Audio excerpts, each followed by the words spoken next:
अस्सलाम वालेकुम नाज़रीन, मैं हूं रिजवान जाफर। सवाल है पाकिस्तान का और सवाल है पाकिस्तान के मुस्तकबिल का।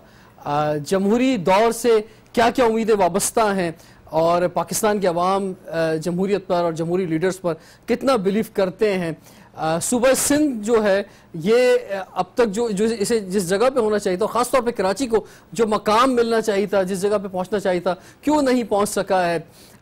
4 साल कारकर्दगी क्या रही है वफाकी हुकूमत की, और भी बहुत सारे सवालात हमारे पास मौजूद हैं, क्योंकि आज हमारे साथ हैं गवर्नर सिंध मोहम्मद जुबैर साहब। अस्सलाम वालेकुम जी। आपको वेलकम कहते हैं जुबैर साहब। आज न्यूज़ स्टूडियो में, आज न्यूज़ हेड ऑफिस में आपको वेलकम कहते हैं जी। और हमारे तमाम स्टाफ की तरफ से आपको खुशामदीद कि आप यहाँ पे तशरीफ लाए। ऑनर फॉर मी, एक इतना बड़ा इदारा है, मेरा ख्याल है उसका पहले अखबार के हवाले से, टेलीविज़न के हवाले से, तो मेरा ख्याल है मेरे लिए बाइस फ़ख्र है जी हाँ। और हमने पिछले लास्ट 3 डेज के अंदर एक सोशल मीडिया कॉल भी दी हुई थी। अच्छा। अपने न्यूज़पेपर के जरिए भी और सोशल मीडिया के जरिए कि गवर्नर सिंध जो है हमारे साथ लाइव होंगे, तो आप क्या सवालात करना चाहते हैं आवाम जो है वो हम तक भेजें।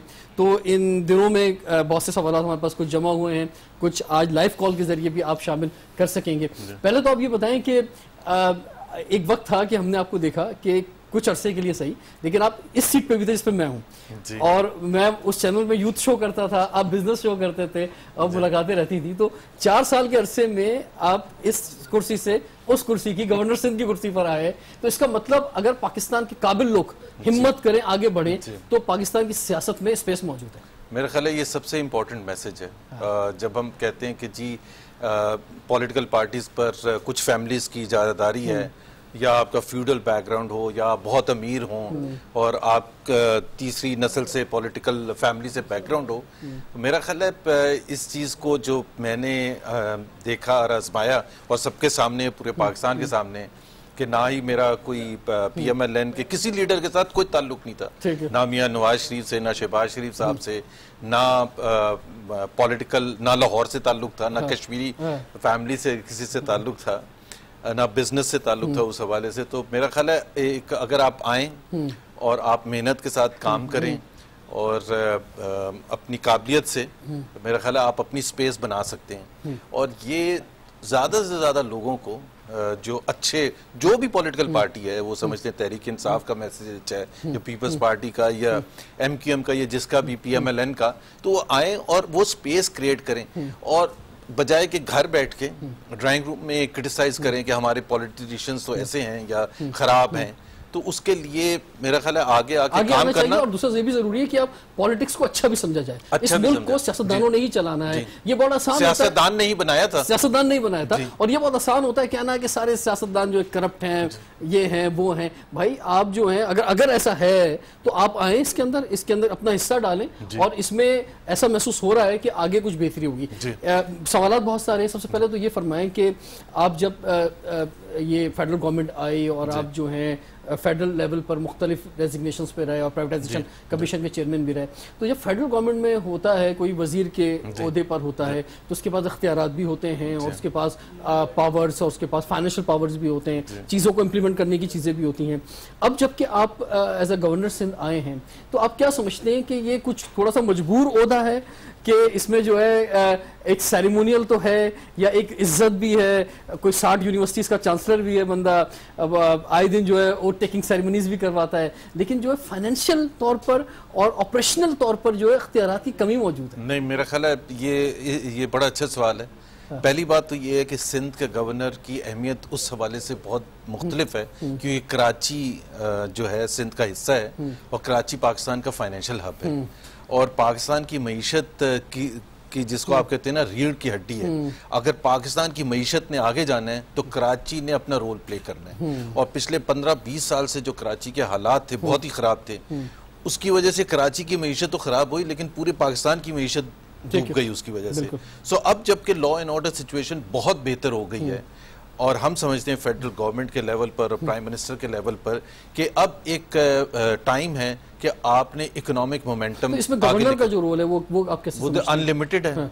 देखिए ना, आपने देखा प्राइवेट सेक्टर को आपने खींच के लेके आना है, डोमेस्टिक भी और फॉरेन भी। तो जितने अच्छे तरीके से आप कराची को एक रोड शोज करके दुनिया को बता के कि कराची में पोटेंशियल कितना है, यहाँ 2.5 करोड़ अवाम है और सबसे बड़ी मिडिल क्लास पाकिस्तान की यहाँ पढ़ी लिखी मिडिल क्लास है, तो दुनिया की कोई भी कंपनी जो है वो इतनी बड़ी मार्केट को इग्नोर नहीं कर सकती। बिल्कुल। देखिए, तो ये अगर मैंने बात लाड़काना की भी करनी है, मैंने बात सक्खर की भी, नवाबशाह की भी करनी है, लेकिन क्योंकि आपने बात कराची की शुरू की है तो मैं भी कराची से करता हूँ। जो मैंने कहा कि हमने 3 दिन से सोशल मीडिया पे कॉल दी हुई थी, तो उस पे जो हमारे पास जो सबसे पहली चीज आई है वो ये है कि 20 मिलियन आबादी वाले शहर का बजट 20 अरब रुपए मरकजी हुकूमत ने मंजूर करके पूरे शहर की तौहीन की है।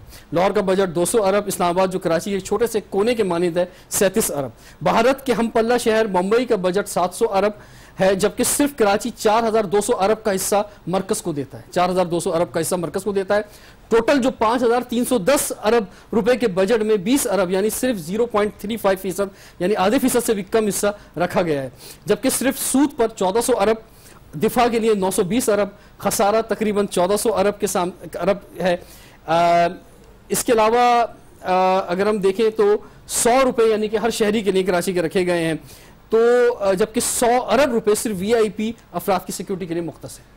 पहली बात तो इसमें 90% जो फिगर्स हैं वो गलत हैं। अच्छा, फेडरल हुकूमत कराची का बजट नहीं मंजूर करता। पहली बात तो ये फेडरल हुकूमत का कोई ताल्लुक ही नहीं है कराची के बजट से।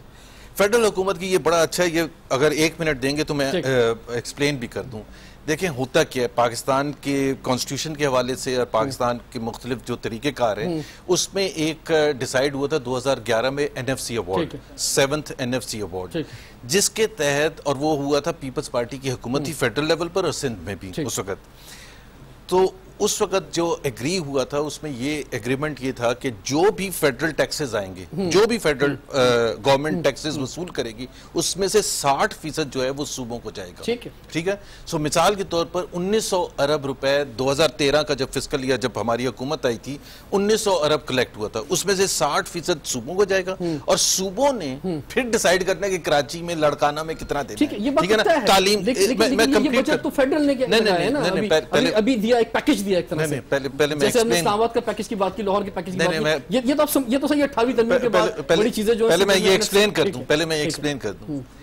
1900 बिलियन के मुकाबले में इस साल जून का महीना अभी चल रहा है, खत्म होने वाला है, ये जो फिस्कल ईयर है 3600 बिलियन फेडरल टैक्सेस आएंगे। पहली बात तो ये है कि तकरीबन डबल कर दिए हमारी हुकूमत के दौरान, 4 साल में कभी इतना इंक्रीज, सिग्निफिकेंट इंक्रीज। उसका मतलब ये 60% सूबों को, जिसको तालीम और सेहत और हाउसिंग और पानी के शोबे के लिए और जिस चीज के लिए भी सूबाई हुकूमत खर्च करना चाहती है, उसमें से वो कराची को कितना देना चाहती है, लड़काना को कितना चाहती है, उसका फेडरल हुकूमत का कोई ताल्लुक। और दूसरी बात, लाहौर के लिए भी फेडरल हुकूमत नहीं डिसाइड करती कि लाहौर को 200 बिलियन, और ये 200 बिलियन है भी गलत। और स्टेज जो चलाई जा रही है, मैं आपको बता देता हूं, जो चलाई जा रही है वो फेडरल गवर्नमेंट का ही तोहफा है। नहीं, बिल्कुल गलत है। अच्छा। ये किसने बताया फेडरल गवर्नमेंट का?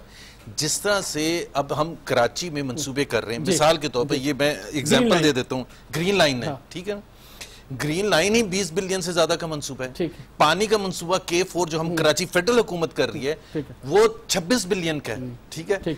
लियारी एक्सप्रेसवे जिसमें हमारा 50% शेयर है, हैदराबाद में हमने यूनिवर्सिटी बनाने का किया है फेडरल हुकूमत ने, इसी तरह से वहाँ मेडिकल कॉलेज का किया है, वहाँ मेट्रो बस सर्विस का किया है हैदराबाद के लिए, हैदराबाद के लिए एयरपोर्ट का किया है, जैकबाबाद में हॉस्पिटल का किया है, फ्री मेडिकल सर्विसेज थट्टा के लिए, जैकबाबाद के लिए, हैदराबाद। लेकिन ये 4थे साल में आके किया है और उसका जवाब आप मुख्तलिफ प्रोग्रामों में दे चुके हैं कि हम पहले दूसरे तीसरे साल में नहीं आ सकते थे, बिकॉज़ फेडरल हुकूमत की रिस्पांसिबिलिटी नहीं है, जिम्मेदारी थी। एग्जैक्टली। तो ये पब्लिक ट्रांसपोर्टेशन हो या सेहत हो या मैंने वफाक के बजट की जो आवाज उठाई ना, इसलिए उठाई कि कराची वालों की थोड़ी आदतें खराब हो गई हैं। ये सोचते हैं कि भाई सिंध हुकूमत ने तो कुछ देना नहीं है, हमारा माजी में एक्सपीरियंस है कि यहाँ जो मिला है वो परवेज मुशर्रफ से मिला है, यानी वफाक से मिला है, तो इसलिए अभी भी कुछ वफाक की तरफ नजरें जाती हैं। ये मैंने एक तो आपको प्रोजेक्ट सारे जो बताए कॉलर लेने सर, एक लाहौर से हमारे साथ एक कॉलर मौजूद है, क्या नाम क्या है भाई इनका?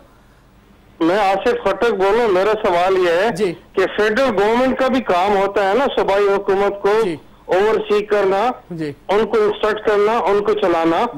तो अगर कई सालों से मतलब 16 साल से कराची को जो ना सूबाई हुकूमत वो मकाम ना दे सकी जो कराची का किसी जमाने में मकाम था, लेकिन फेडरल गवर्नमेंट का भी तो कोई फर्ज बनता है ना। जी ठीक है, बहुत शुक्रिया, आपने एक बहुत जबरदस्त बात की। अच्छा, ये जो 18वीं तरमीम के बड़े फायदे हुए हैं, लेकिन एक नुकसान जो है वो ये हुआ है कि कराची में खासतौर पे लोग ये सोचते हैं कि वजीर आजम मेहमान की तरह आते हैं और चले जाते हैं। आपके आने से जरा थोड़ी तादाद बढ़ी है, 7 दफा आ चुके हैं आपकी जब से आप गवर्नर बने, लेकिन जो है वो फिर भी मेहमान के तौर पर समझते हैं, और सिर्फ नवाज शरीफ को नहीं समझते, इमरान खान को भी मेहमान समझते हैं कि वो भी एक मेहमान की तरह आते हैं और चले जाते हैं। जो कौमी लीडर हैं अब वो एक मेहमान बन गए इस शहर के। एक तो ये कराची की इंपॉर्टेंस उससे बहुत ज्यादा है। हम ये एक्सेप्ट भी करते हैं कि प्राइम मिनिस्टर को यहाँ ज्यादा आना चाहिए था, या दूसरे पॉलिटिकल लीडर्स चाहे इमरान खान, बिकॉज कराची का जिस तरह मैं कह रहा था कि Karachi will lead the economic revival of Pakistan, so उस हवाले से हर एक का रोल बनता है कि कराची को वो अटेंशन दें और फोकस दें, कराची को मिलेगी, कराची की बेहतरी होगी तो पूरा पाकिस्तान आगे होगा। लेकिन ये जो अभी सवाल था इनका कि फेडरल हुकूमत की भी कोई रिस्पॉन्सिबिलिटी होती है, देखें बड़ा ये सेंसिटिव मामला है। ये जो आपने खुद इशारा किया 18th अमेंडमेंट के बाद के सूबाई इख्तियारात क्या हैं, जो भी वफाकी हुकूमत करती है वो सूबाई हुकूमत की मर्जी से। सूबाई हुकूमत कह सकती है कि जी आप ये ट्रांसपोर्टेशन का आप यहाँ ना करें, और देयर इज नो वे कि फेडरल हुकूमत आके जबरदस्ती करना शुरू कर देगी।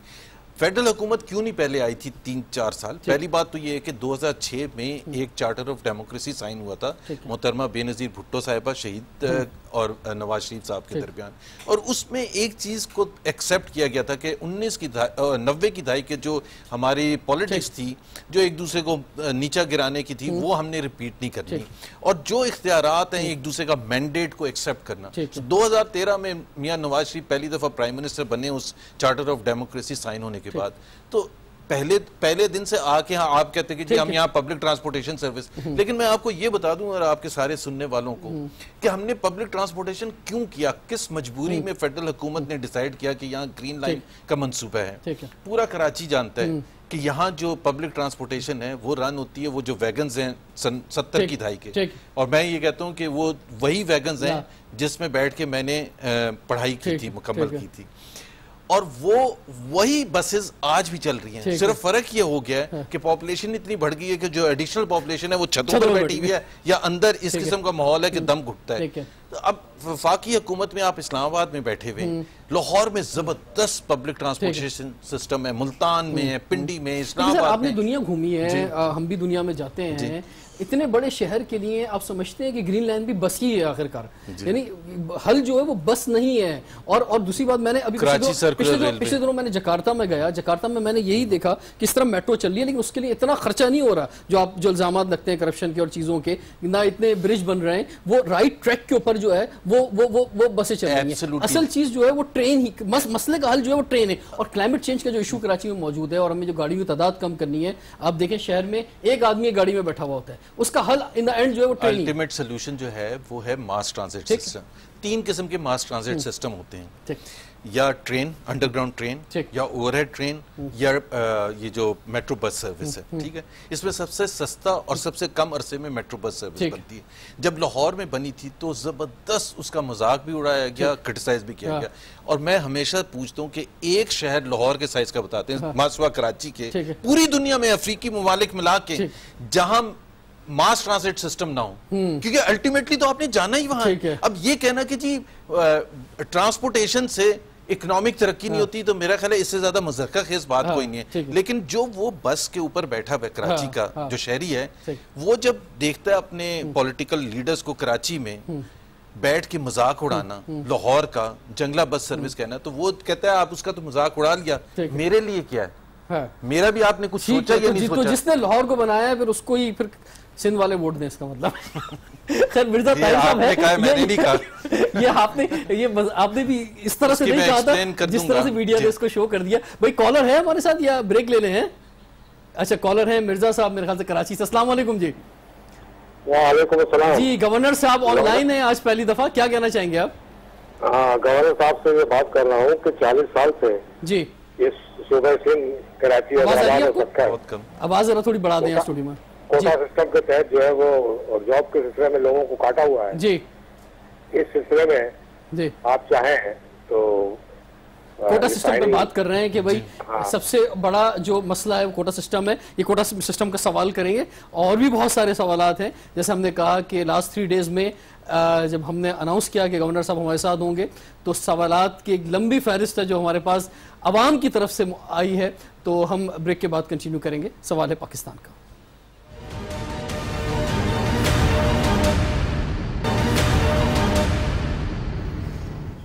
Welcome back. सवाल है पाकिस्तान का, इसीलिए आज हमारे साथ हैं गवर्नर सिंध मोहम्मद जुबैर साहब। सर सवाल है पाकिस्तान का जी, सवाल ही पाकिस्तान का है असल में।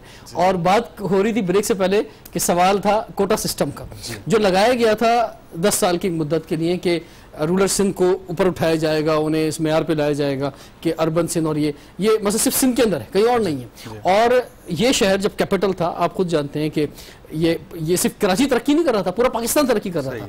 जिसका हक था वो मेरिट पे आ रहा था और उस बुनियाद पे जो है इस वजह से पूरा पाकिस्तान तरक्की कर रहा था। लेकिन कोटा सिस्टम लगाकर जो है ना सिर्फ अर्बन सिंध के साथ जो ज्यादती की गई बल्कि पाकिस्तान के साथ ज्यादती की गई। एक बात तो ये है कि ये उन सेंसिटिव चीज़ों में से है जिसका एक बड़ा आसान सोल्यूशन नहीं होता।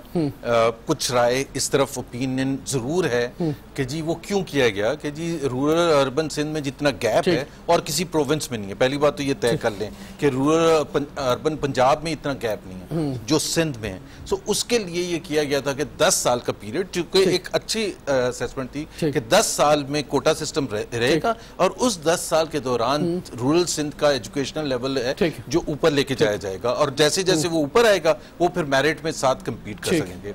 सो वो जो कंडीशन थी वो मीट नहीं हुई और तकरीबन 40 साल से ज्यादा हो चुका है जो गैप है अर्बन और रूरल सिंध का वो बढ़ गया है, कम नहीं हुआ। सो एक तो हकीकत ये है। लेकिन मैं ये कहता हूँ कि किसी चीज का भी हल के लिए आप ये देखते हैं कि स्टेक होल्डर्स हैं कौन। तो सबसे इंपॉर्टेंट स्टेक होल्डर्स जो हैं पाकिस्तान के अवाम है और पाकिस्तान के अवाम को ब्यूरोक्रेट्स वो चाहिए जो मेरिट पर पूरे उतरते हों, मेरिट पर, क्योंकि उनकी डिलीवरी जो अवाम की बेहतरी है वो उन ब्यूरोक्रेट्स की डिलीवरी पर है। सो अगर आप कॉम्प्रोमाइज 40-42 साल से कॉम्प्रोमाइज करते आ रहे हैं कि जी आप मेरिट को छोड़ के ऐसी सिलेक्शन करेंगे तो सबसे ज्यादा सफर तो पाकिस्तान के अवाम कर रहे हैं, सिंध के अवाम कर रहे हैं और पूरे पाकिस्तान के अवाम कर रहे हैं। तो ये इसमें कोई मेरा ख्याल है दो राय नहीं हो सकती। सो क्या ये तरीका चलता रहना चाहिए? मेरा तो ख्याल है कि सबसे ज्यादा इंपॉर्टेंट ये है कि इस हवाले से मेरिट कोटा सिस्टम का खात्मा होना चाहिए। एक वाज़ेह बयान आप देना चाहेंगे हमारे प्रोग्राम में? मेरा ख्याल है देखें उसको एक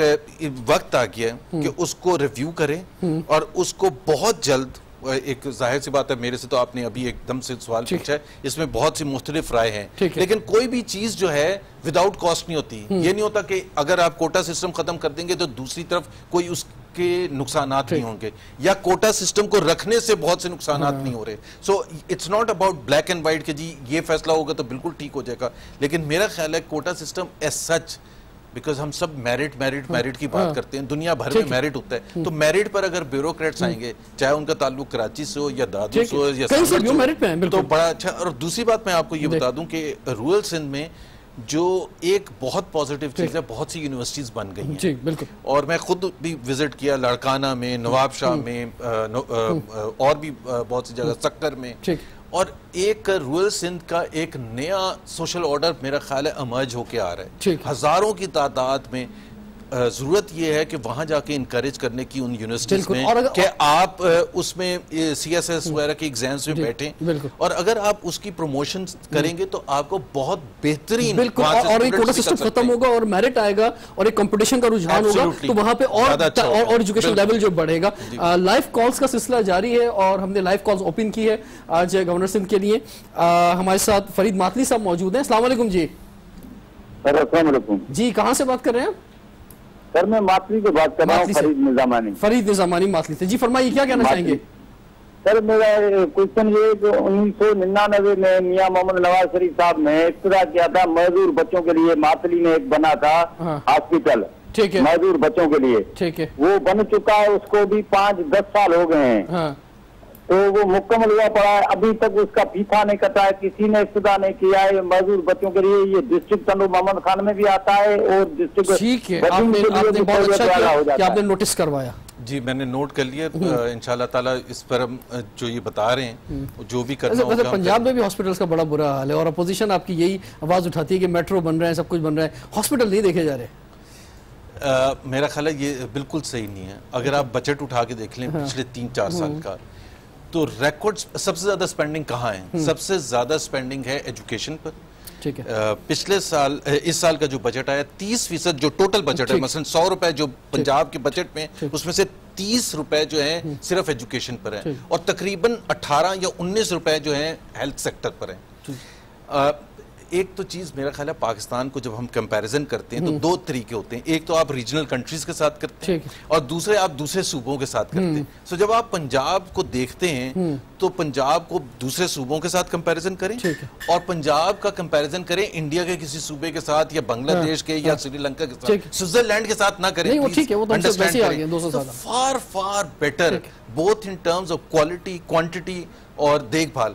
बट जाहिर सी बात है, ओवरऑल पाकिस्तान की जो स्पेंडिंग है हेल्थ सेक्टर में और एजुकेशन, जो जिसको आप वेलफेयर ऑफ द पीपल कहते हैं, वो एक हमारी कमिटमेंट थी कि हम 4% स्पेंडिंग करेंगे 2018 तक एजुकेशन में और 2% करेंगे हेल्थ सेक्टर में, जो कि एक रीजनेबल नंबर होता है। Punjab is leading the way. बिल्कुल पंजाब में बेहतर है, लेकिन फिर भी आज गरीब आदमी अगर बीमार हो जाए तो मुश्किल से 2 टेस्ट हॉस्पिटल में होते हैं जो बहुत कम 100 रुपए में हो जाते हैं और महंगे टेस्ट सारे बाहर लिख दिए जाते हैं। गरीब आदमी का बीमार पड़ना भी बहुत बेहतरीन हॉस्पिटल्स भी हैं। अगर आप मीडिया वाले वो हॉस्पिटल्स को भी कवर करें जहां आप क्रिटिसाइज करते हैं, और होना भी चाहिए, आपकी कवरेज भी होनी चाहिए। जिन हॉस्पिटल्स में हालत खराब है, लेकिन उधर भी जाके कवरेज करें जो पिछले 5-6 साल में पंजाब में बने, जो वर्ल्ड स्टैंडर्ड के हॉस्पिटल्स हैं, जो पब्लिक हॉस्पिटल्स हैं, रमजान में मुस्तफीद हो रही है। रमजान मुबारक में जो सबसे बड़ा इशू सिंध में आया, सिंध में, कराची में भी, हैदराबाद में, सारे ही एरिया में वो लोड शेडिंग का था। और लोड शेडिंग वो एक शोबा है एनर्जी सेक्टर का कि जिस पर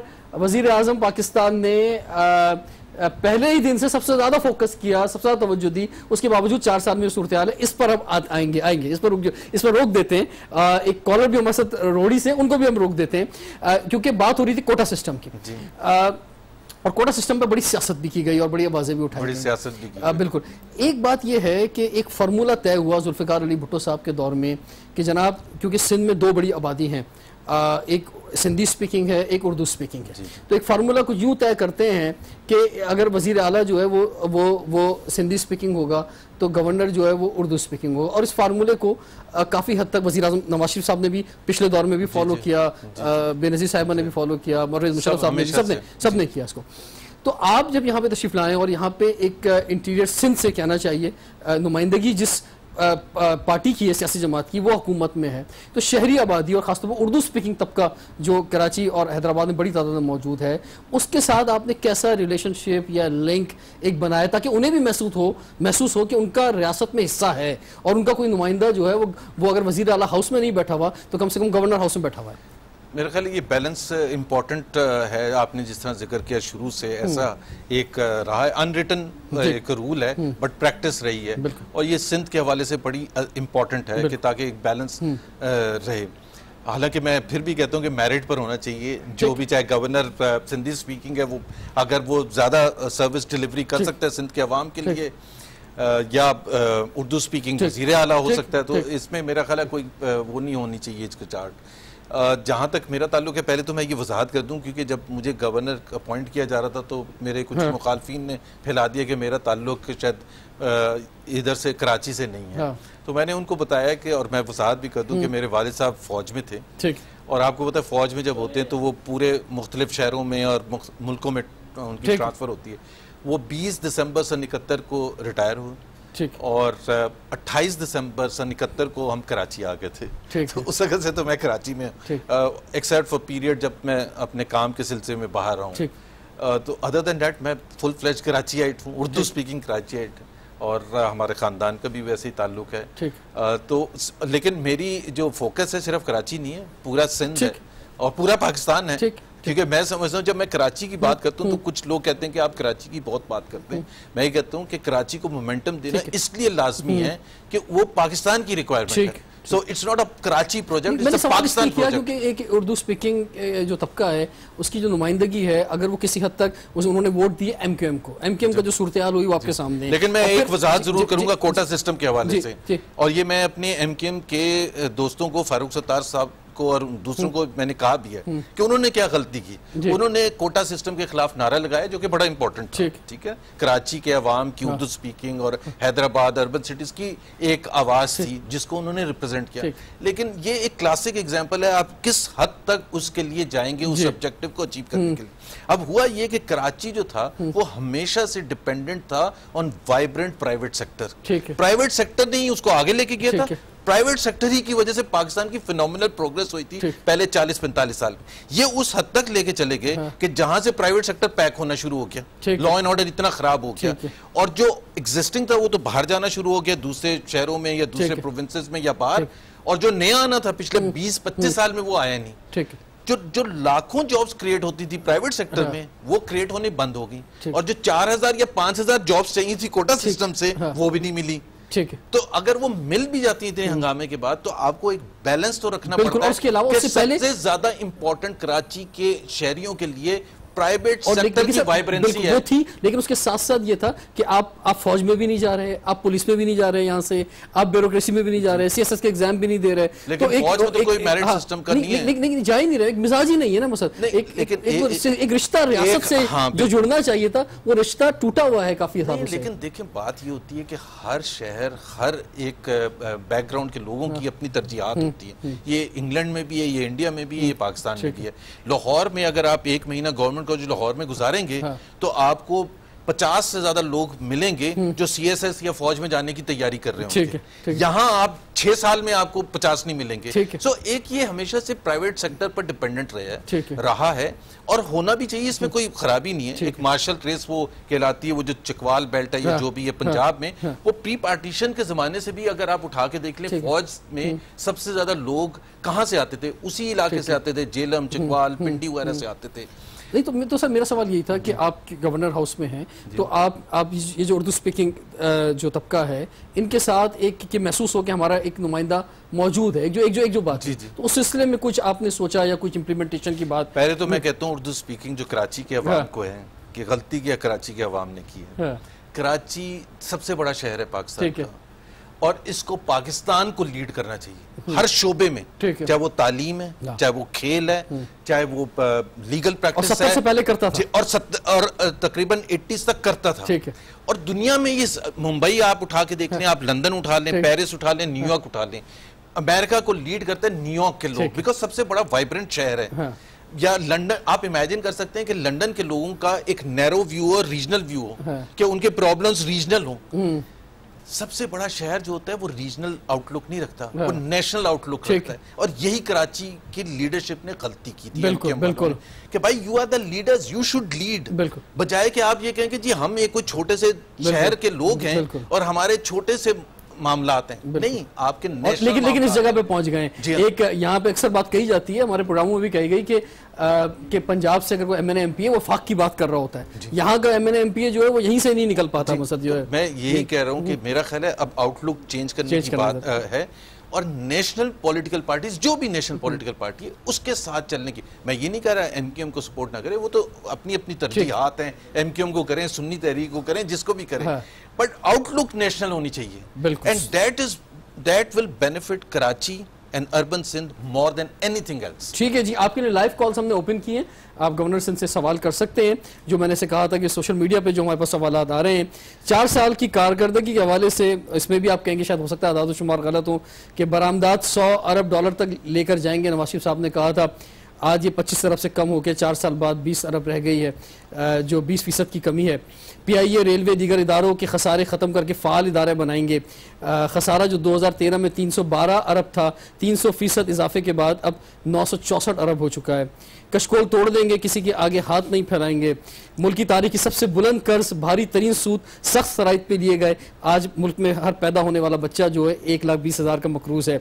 2 सालों में लोड शेडिंग का खात्मा करेंगे और गर्दिशी कर्जों का चक्कर ख़त्म करेंगे। शॉर्टफॉल तब भी 4,000 था, वो बढ़ा है खैर, लेकिन कैपेसिटी बढ़ी है, लेकिन अभी भी 4000 है। गर्दिशी कर्जे मुसलसल बढ़ रहे हैं।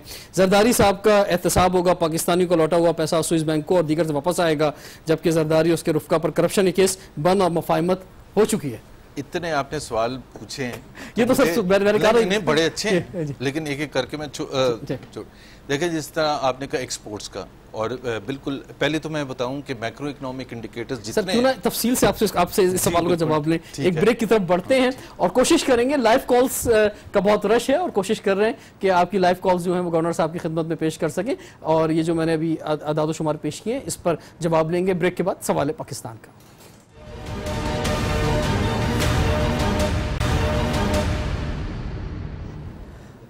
Welcome back. सवाल है पाकिस्तान का, इसीलिए आज हमारे साथ हैं गवर्नर सिंध मोहम्मद जुबैर साहब।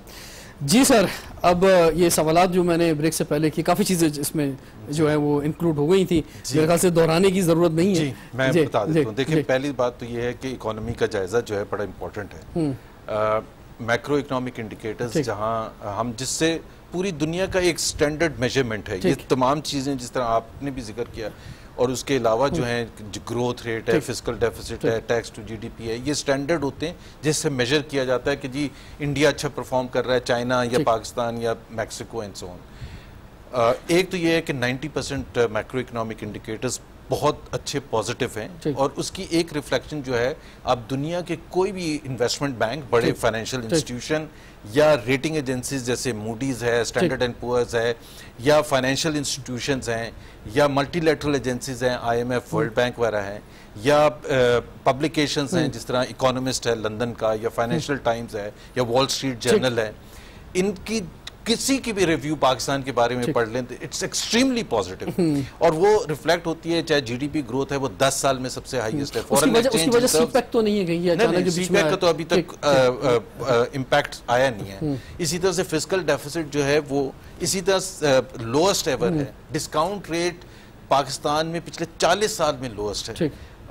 Foreign exchange reserves highest ever है, टैक्स कलेक्शन हाईएस्ट एवर है बाय माइल्स। अच्छा, अब कुछ आपने इंडिकेट किए जो खराब हैं, वो जो एक्सपोर्ट्स का वो जो वादा किया गया था असल में। मैं पहले एक्सपोर्ट्स का बता दूं। देखें, international commodity prices including oil, वो आपको पता है प्लमेट की है। जिस तरह पाकिस्तान जो ऑयल खरीदता था वो $140 या $125 पर बैरल थी, आज वो $60 है, इससे भी नीचे चली गई थी। इसी तरह से और कमोडिटी प्राइसेस हैं। तो अब आप वो देखें जो एक्सपोर्ट कर रही है कंट्री ऑयल, उसके लिए एक्सपोर्ट के नंबर्स कितने गिरे होंगे, बावजूद इसके कि अगर उनकी ऑयल की एक्सपोर्ट ज्यादा भी हुई हो। इसी तरह से पाकिस्तान की जो एक्सपोर्ट्स है, बिकॉज इंटरनेशनल कमोडिटी प्राइसेस इतनी गिर गई हैं, तो जो पाकिस्तान पहले $1 की चीज बेच रहा था, अगर वो आधे डॉलर की है तो वो हम बावजूद इसके कि यूनिट्स में, क्वांटिटी में ज्यादा एक्सपोर्ट कर रहे हैं। और इसी वजह से आप ज्यादातर कंट्रीज का देखें, इंडिया की एक्सपोर्ट्स हमारे से ज्यादा गिरी है, चाइना की एक्सपोर्ट्स हमारे से ज्यादा गिरी है। सो एक जब हम कंपैरिजन करते हैं ना तो उसका बहुत से हिस्से होते हैं। इसी तरह से आपने कहा कि हमने कर्जे लिए कशकोल, बिकॉज ये बड़ा पॉपुलर एक नाम है कि हमने कहा था कशकोल। पहली बात तो ये है, देखें, जब आप कोई चीज कहते हैं कि हम इस चीज के अगेंस्ट हैं, तो हम fundamental as a principle against है। अगर जून 2013 में हमारे बदले कोई और हुकूमत आती है, और पीटीआई और पाकिस्तान पीपल्स पार्टी दोनों की स्टेटेड पोजीशन थी कि जो भी हुकूमत में आएगा वो IMF के पास वापस जाएगा। क्यों? $6 बिलियन का पिछला कर्जा था जो पिछली हुकूमत ने लिया था, जो वापस करने से इनकार कर दिया था। तो आपके पास चॉइस क्या थी? या तो डिफॉल्ट करें, और डिफॉल्ट का मतलब ये होता है कि आप एक LC तक नहीं खोल सकते, एक चीज भी इंपोर्ट नहीं हो सकती थी आपकी, ना एक्सपोर्ट हो सकती थी, तो वो तो ऑप्शन था ही नहीं। दूसरा ऑप्शन क्या है कि वापस करने के लिए एक नया कर्जा लें। तो हमने जो कर्जा लिया था IMF से, वो पिछला कर्जा वापस करने के लिए था,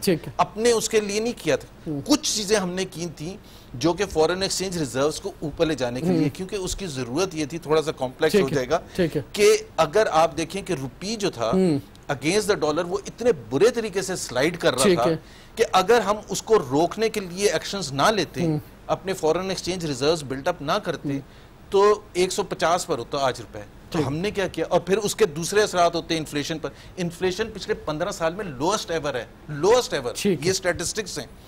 तो जहां 90% हमें अचीवमेंट हुई है। अब बिजली के हवाले से वो सबसे ज्यादा इम्पोर्टेंट और खासतौर पर रमजान के महीने में, क्योंकि एक तो सख्त गर्मी थी, क्लाइमेट चेंज का भी एक इशू है, और खासतौर पे कराची हैदराबाद में इतनी सख्त गर्मी पहले देखने में नहीं है, ये हमारे ही हाथों की वजह से है। और उसमें जो है वो बल्दियाती हुकूमत एहतिजाज कर रही थी सूबाई हुकूमत पे, सूबाई हुकूमत एहतिजाज कर रही थी वफाकी हुकूमत पे कि कसूरवार जो वफाकी हुकूमत है, उसको पॉलिटिक्स वफाकी हुकूमत की रिस्पॉन्सिबिलिटी है। हाँ। और हम बिल्कुल ओन करते हैं वो रिस्पॉन्सिबिलिटी। लेकिन जून 2013 में जब हुकूमत आई थी तो उस वक्त आपने बिजली में हमने कमिटमेंट की थी कि हम लेके आएंगे बिजली। अनफॉर्चुनेटली उससे पिछले 15 साल बिजली के सिलसिले में कुछ नहीं किया गया, और वहां जहां हम खड़े थे तो हमें सिर्फ तारीकी का सामना था। सबसे पहली चीज ये है कि आपको मैं सिर्फ अमाउंट वाइज बता दूं कि सीपैक में जो 62 बिलियन डॉलर थे, जो पाकिस्तान की तारीख में कभी नहीं 62 बिलियन डॉलर एक किसी कंट्री से आए हों, उसमें से बिजली के हवाले से इंपॉर्टेंस देने के हवाले से 34 बिलियन डॉलर सिर्फ बिजली के कारखाने लगाने के लिए, और वो उसके जो ट्रांसमिशन लाइंस वगैरह के लिए, मतलब पावर सेक्टर में 34 बिलियन डॉलर। अब वो 34 बिलियन डॉलर्स पहले तो आएंगे, नेगोशिएट होंगे, फिर पावर प्रोजेक्ट्स लगने शुरू होंगे। एक घर भी बनाने में 2 से 3 साल लग जाते हैं।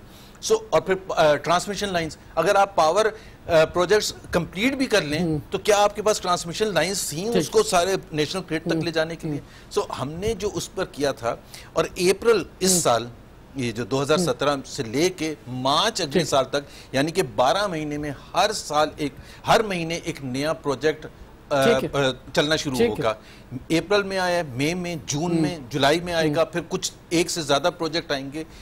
मार्च 2018 तक, और ये लिस्ट बिल्कुल अवेलेबल है। शुरू में तो ये भी रहा 10,000 से ज्यादा मेगावाट के प्रोजेक्ट्स जो हैं वो मार्च 2018 तक कंप्लीट और शुरू में तो ये भी रहा कि क्योंकि दहशतगर्दी का मसला भी साथ चल रहा था, और वजीर आजम का फोकस ज्यादा इधर होता था, तो यही भी मीडिया पे तनकीद होती थी कि भाई वजीर आजम जो है दहशतगर्दी में सोचने के बजाय जो है वो एनर्जी पर जो है ज्यादा फोकस कर रहे हैं। सबसे उसकी जो कहते हैं ना कि the test of the pudding is in its eating, कि अभी तकरीबन 45 मिनट हो चुके हैं आपको प्रोग्राम में, और कराची में हम बैठ के प्रोग्राम कर रहे हैं। द फैक्ट कि किसी ने सवाल लॉ एंड ऑर्डर के हवाले से नहीं पूछा, ना आपने पूछा है, उसका मतलब क्या है कि लॉ एंड ऑर्डर जो कि कराची में एक पाकिस्तान के लिए एग्जिस्टेंशियल प्रॉब्लम था, and it was ripping apart the city and the country, और जिसकी वजह से यहाँ कोई इन्वेस्टमेंट आने के लिए तैयार नहीं थी।